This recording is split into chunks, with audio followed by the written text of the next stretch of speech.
saison 5 de VIP a débuté le 24 avril. Et si la meilleure série politique était une comédie? La réponse est l'analyse de Pierre Langlais. Trop de séries télé? Pas assez de temps pour les regarder? Tête de série vous aide à trier. VIP, dont la saison 5 a débuté le 24 avril dernier, s'amuse dans les coulisses du pouvoir. Et si la meilleure série politique du moment était une comédie? La réponse avec nos 4 critiques. Avant tout, VIP, ça parle de quoi? VIP, c'est l'histoire de Selina Meyer, une étoile montante de la politique américaine qui rêve de s'installer dans le bureau ovale, mais qui, faute de mieux, accepte de devenir VIP, c'est-à-dire vice-président. Elle travaille au quotidien à essayer de bonifier son image, de proposer des choses, de faire avancer sa com et ses idées politiques, avec une équipe pleine de bonne volonté, mais aussi de gens particulièrement incompétents. I am putting out 2 fires in there, and I turn around to find out that you have set fire to the fucking fire truck! Donc cette antichambre-là, évidemment, est un super lieu d'observation, rythmé par un running gag. Est-ce qu'un jour, enfin, le président va passer un coup de téléphone à la vice-présidente? Donc dans cette expectative-là, il y a un super moteur comique. Hey Sue, did the president call? No. Oh, Sue, did the president call? No. Oh, Sue, did the president call? No. Elle n'a pas l'étoffe de la fonction. En fait, elle est obligée de prendre des grandes décisions qui engagent tous ses concitoyens, mais son logiciel à elle, c'est celui d'une housewife. On nous raconte donc une énième quête du pouvoir? On pourrait même dire que c'est une sorte de pendant comique de House of Cards ou à la Maison Blanche. Et on retrouve des éléments communs, la communication, l'image, l'importance de dire les justes mots.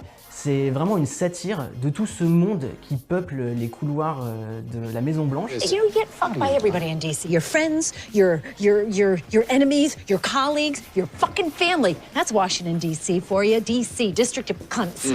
En fait, c'est plutôt une série sur la vie de bureau, parce que c'est une vie de bureau absolument comme les autres, sauf qu'à tout moment, une embrouille avec un collègue peut déclencher la Troisième Guerre mondiale. Elle se démarque des autres séries politiques parce qu'elle refuse d'emblée le ton moralisateur. Donc, pour une fois, c'est une comédie. Mais c'est si drôle que ça? Il y a un humour très fin, pince sans rire, et en même temps, d'un côté, c'est parfois ultra vulgaire, c'est jouissif.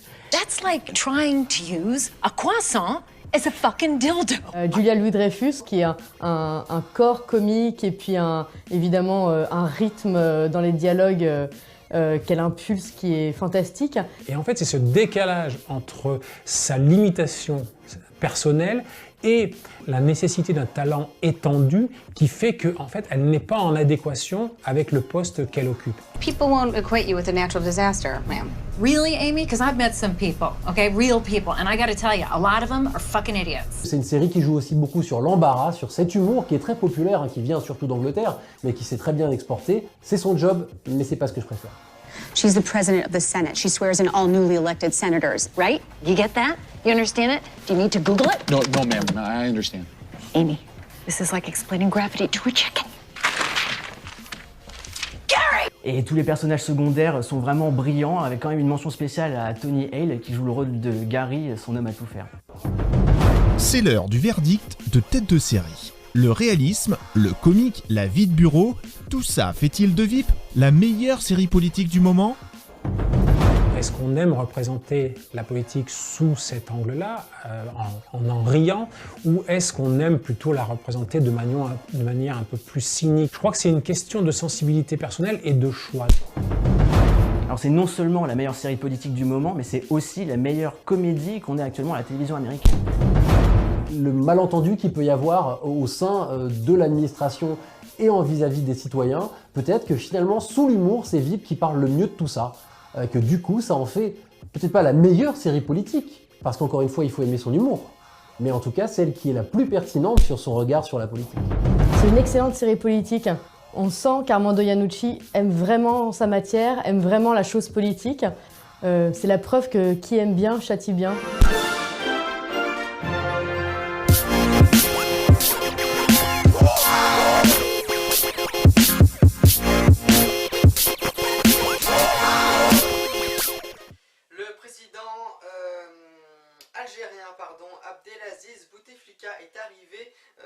planche à Genève en Suisse pour un contrôle médical. D'après les autorités algériennes, le 12 avril dernier, c'était au tour du président malien Ibrahim Boubacar Keïta qui était hospitalisé à l'hôpital militaire Béguin de Saint-Mandé. D'autres présidents africains ont pris pour habitude ces dernières années de se faire soigner hors de leur pays, très souvent en Europe. L'analyse de Sedi Kaba. Ou encore le roi du Maroc, Mohamed VI, tous ont pour habitude de se faire soigner hors de leur pays, en Europe très souvent. Ils ne sont pas seuls, la pratique est très répandue chez les présidents africains et cela suscite de plus en plus de critiques dans leurs opinions publiques. Sedi Kaba, vous avez signé récemment une chronique acerbe dans les colonnes du Monde Afrique contre ces présidents qui se font soigner hors de chez eux. Pourquoi sont-ils aussi nombreux à aller en Europe, par exemple, pour se faire soigner? Parce que simplement, dans la plupart des cas, les présidents n'ont pas construit dans leur pays des systèmes de santé adaptés qui leur auraient permis de venir recevoir le soin. Il y a les présidents, il y a toute l'élite au pouvoir qui n'a quasiment aucune connaissance de l'état de santé dans les infrastructures qui sont devenues plus de mouroirs que de véritables structures de santé. Et l'attitude de ces chefs d'État et de leur famille, c'est de prendre aussitôt qu'ils sont malades un avion pour Paris ou pour Londres ou pour Madrid, donc laissant les autres citoyens confrontés à ces systèmes de santé dont l'état est lamentable. Mais ce n'est pas un problème de moyens? Peut-être que ces hôpitaux ne sont pas équipés comme il le faut. Oui, parce qu'ils n'ont pas choisi de les équiper, parce que le coût de leur évacuation sanitaire aurait permis sur le long terme de construire de véritables structures de santé. L'évacuation, l'affrètement d'un avion médicalisé Bamako-Paris, par exemple, revient à plus de 120 000 €. Donc, vous voyez, si cet argent-là avait été épargné et investi localement, il aurait permis à nos pays d'avoir des structures de santé où les chefs d'État peuvent venir se soigner. Un pays comme l'Algérie, dont le président part se soigner à l'étranger, avait, par exemple, il y a 2 ou 3 ans, près de 100 milliards de dollars de chiffre d'échange. Cet argent aurait pu être investi dans la construction d'un hôpital de santé de référence qui aurait évité au président Bouteflika de venir se soigner en France. Et ces séjours à l'étranger pour se faire soigner coûtent très cher. Qui paye? C'est le trésor public. C'est justement, on ne peut pas expliquer aux citoyens à Abidjan, à Ouaga ou à Dakar que dans les urgences des hôpitaux, il n'y a pas le minimum pour prendre en charge les patients et dans le même temps prélever des sommes importantes. Une longue hospitalisation à l'hôpital américain de Neuilly à région parisienne peut revenir jusqu'à 300 000 €, l'équivalent de 200 millions de francs. Donc c'est des sommes énormes qui sont prélevées sur l'argent, sur le trésor public, sur les maigres ressources et qui auraient été plus utiles dans la construction des structures de santé qui auraient permis au président de se soigner sur place et de permettre à leurs concitoyens d'accéder à des soins essentiels. Comment réagissent les opinions publiques face à ces voyages extrêmement coûteux et aussi au fait que, effectivement, vous en parliez, il y a des citoyens qui meurent à l'entrée de maternité, par exemple, à Douala, pour le cas de cette jeune femme. Comment est-ce que c'est vécu aujourd'hui à l'heure de l'information continue, des réseaux sociaux, etc.? Justement, il y a quelques années, quand le président le faisait, c'était une sorte de secret, le président est absent, on ne sait pas où il est allé. Aujourd'hui, avec les réseaux sociaux, les informations sont aussitôt répercutées dans les capitales africaines. On se souvient tous, lorsque les Maliens ont appris que Ibeka est venu se soigner, les gens ont lancé le mouvement tous au Val-de-Grâce. Ça veut dire que tous les Maliens n'ont qu'à venir désormais se soigner au Val-de-Grâce en critiquant le choix du président de venir se soigner ici, alors qu'en 2014, il avait pris 30 millions d'euros du trésor malien pour acheter un avion. Donc, il y a un sentiment de révolte qui, à mon avis, va aller grandissant parce que la société africaine a changé. Il y a aujourd'hui une société civile qui est beaucoup plus exigeante. Il y a une jeunesse qui est à l'heure des réseaux sociaux qui ne peut plus accepter que les choses continuent en cette période. Les mœurs ont changé et les pratiques des présidents africains aussi doivent changer. Sinon, ils subiront la faute de leur population. Est-ce qu'il y a une méfiance aussi vis-à-vis du système de santé, enfin des médecins locaux? Oui, il y a un préjugé, y compris de la part des chefs d'État, qui pensent que le secret va être moins préservé si à Niamey ou à Abidjan ou à Dakar, on connaît la maladie dont souffre le chef de l'État. C'est tout à fait le contraire. À mon avis, lorsqu'il va se soigner à l'étranger aussi, les gens savent de quelle maladie il souffre, sans compter la dimension spéculation. il y a une spéculation. Aujourd'hui, on dit, il y a toujours une rumeur disant que est-ce que Bouteflika est décédé, est-ce qu'il est malade? S'il était dans son pays, les gens auraient peut-être plus d'informations, seraient plus fixés. Donc il y a il y a ce côté préjugé, il y a ce côté manque de confiance en soi, manque de confiance dans les infrastructures de son pays. À mon avis, il appartient au président de donner l'exemple de la confiance dans les structures de son pays pour que les autres citoyens suivent. Merci Sidi Kaba. Retrouvez en ligne d'autres articles sur ce sujet. À bientôt. De nouveaux affrontements entre manifestants et forces de l'ordre se sont produits tôt ce matin à Nantes notamment, mais également à Rennes et à Paris. Voici nos dernières images pour vous ce soir.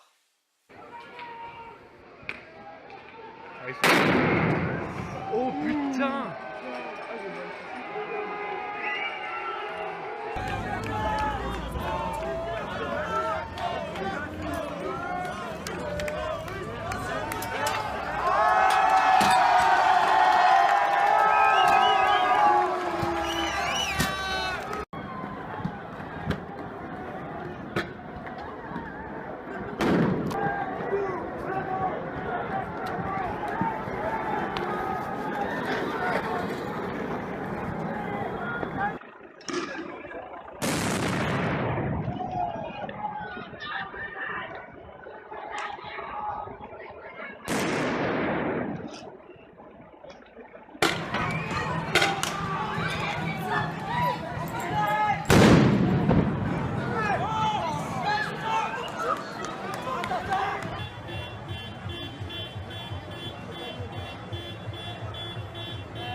La manifestation pour l'arrêt de travail à Paris, les gros débordements.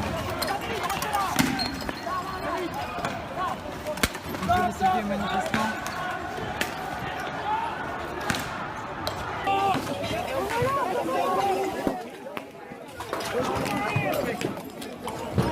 Allez, on tient au rêve.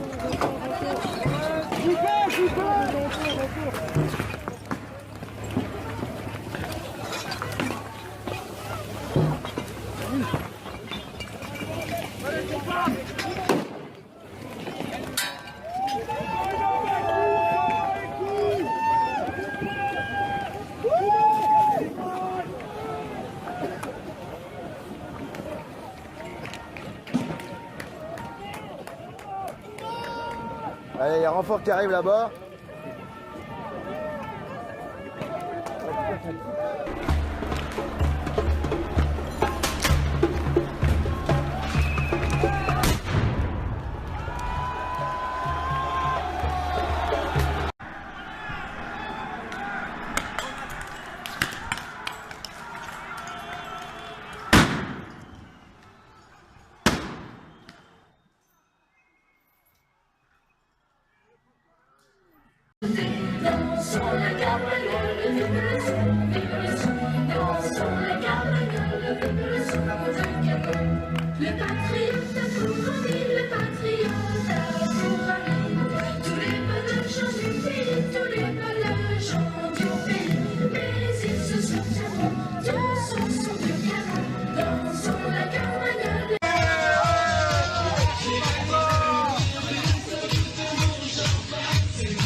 propose de regarder le zapping de ce 28 avril 2016 tout de suite.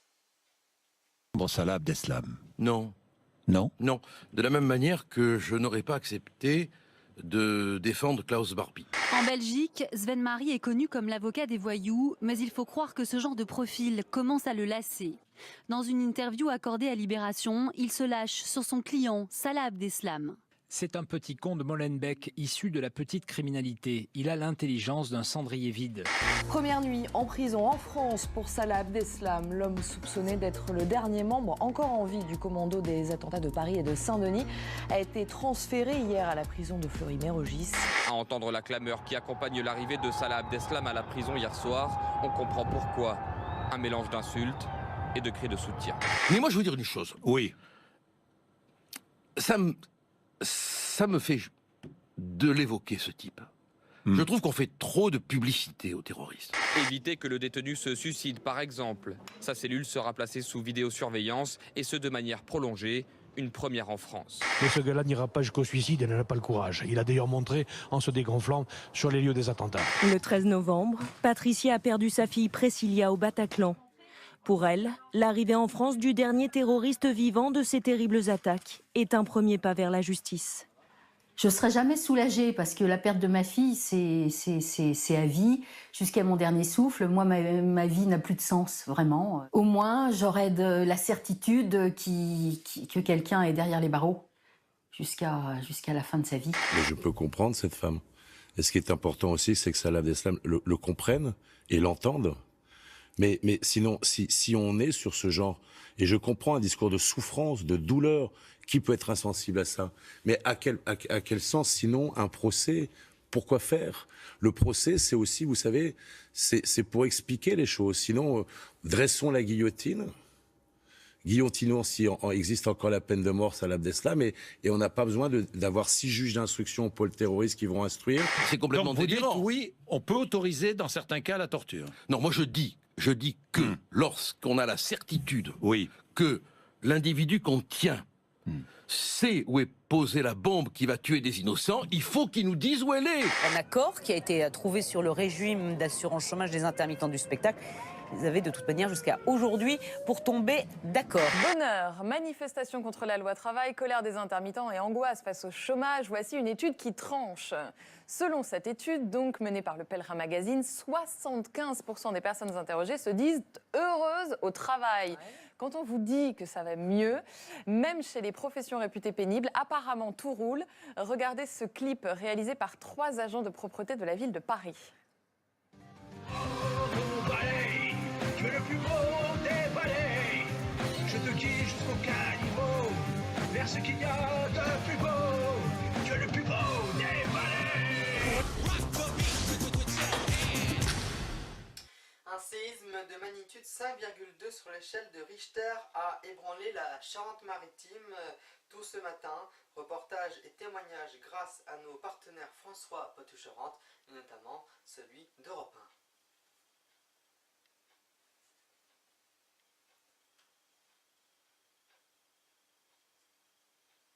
Réveil brutal ce matin dans le village. Peu avant 9h, c'est un peu comme si le ciel était tombé sur les maisons d'Ardillères. On aurait dit que quelque chose avait explosé. Et les murs ont vraiment bougé? Ah bah les murs ont vraiment bougé, ouais. Tout a bougé. Ouais. On avait eu peur, parce que on est sortis. Tout le monde est sorti d'ailleurs. Sur le coup, même moi, j'ai pensé que c'était quelque chose qui pétait, qui explosait, quoi. Il y avait une explosion d'une usine, peut-être sur Rochefort, un truc comme ça. Les femmes ont pris peur, enfin, on était un peu inquiets, quoi. Nous, on l'a ressenti vraiment 5 secondes vraiment fort, quoi. Mais ouais, c'est fort, hein. C'est un truc qu'on n'a jamais vécu. Hein. Le séisme a été ressenti bien au-delà du département, voire même de la région. A priori, l'épicentre se trouvait là, au sud-est de La Rochelle. Ouais, j'étais sur un hangar et ça fait drôle, hein. Je suis ressorti, je croyais que c'était un camion qui rentrait dans la maison, en face. Ah bah oui, hein, tellement que ça... Ah oui, oui. Allez, j'ai mon épouse, c'est pareil, elle est sortie, elle a fait tout le tour de la maison, on se demandait ce qui se passait. Heureusement, aucun dégât à constater. Selon la préfecture, l'incident n'a pas donné lieu à des demandes de secours auprès des sapeurs-pompiers. Voilà, alors il faut quand même relativiser les choses. On parle d'un d'un petit tremblement de terre qui n'a rien à voir avec ceux qu'on a connus il y a quelques semaines de magnitude 7.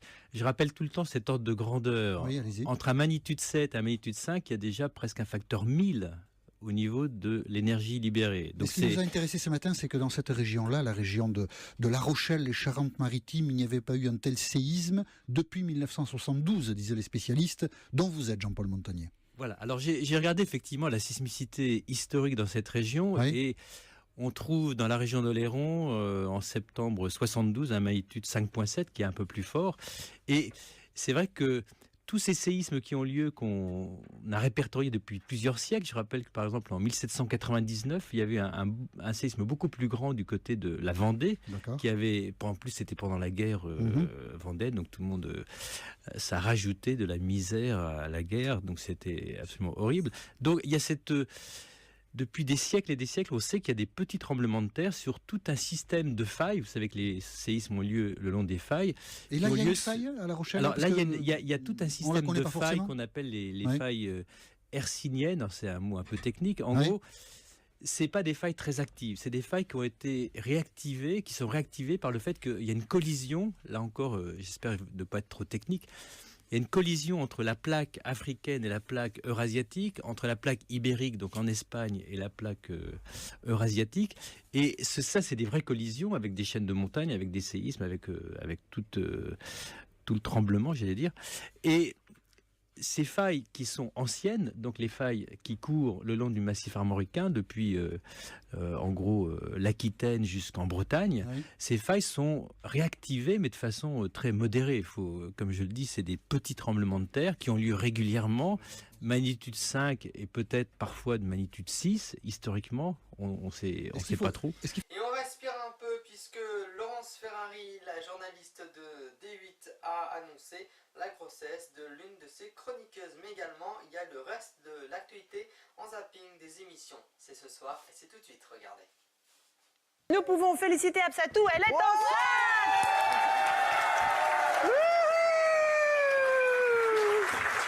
Ma petite Absatou.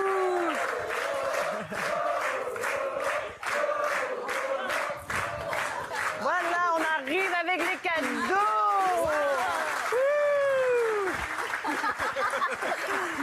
Un câlin, Juliette Binoche. Trop de chance, Marc Vous voulez Olivier. un câlin? Mais de vous, volontiers. Tiens. Le mash-up de Jordi et Martin Fraisse. Le mash-up.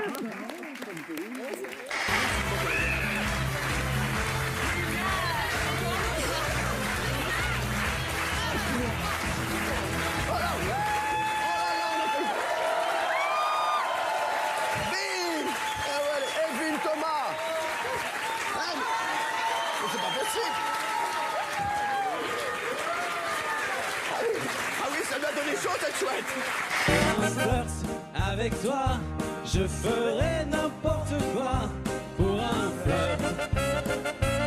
Avec toi. Donc la chouette va mater votre cul et tout est normal, quoi. C'est une émission normale. Non mais je rêve. Arrêtez, on dirait deux pervers.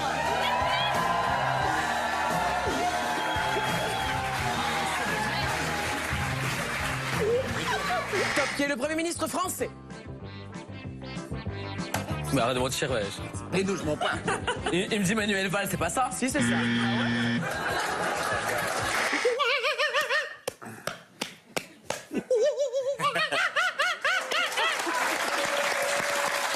Comment on appelle les habitants de Béziers? Joe Carré Cash. À part des personnes qui ne peuvent pas étendre leur linge aux fenêtres, comment appelle-t-on les habitants de Béziers? Les Byzantins. Alors, Baloche. B-A-L-O-C-H-E.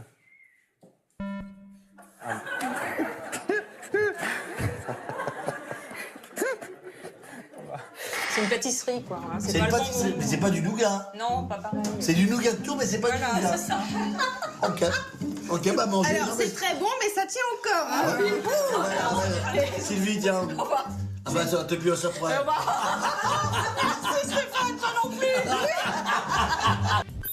Voilà, c'est la fin de cette émission. Vous pouvez retrouver notamment le Grand News ce soir à minuit 15. Je vous attends demain à 20h15 et nous retrouverons bien sûr comme chaque vendredi soir l'actualité People signée notre ami Joseph Cabri que j'embrasse bien sûr au passage. Merci à vous, merci aussi à la production et à la direction. Je vous souhaite donc une très très belle soirée. À demain.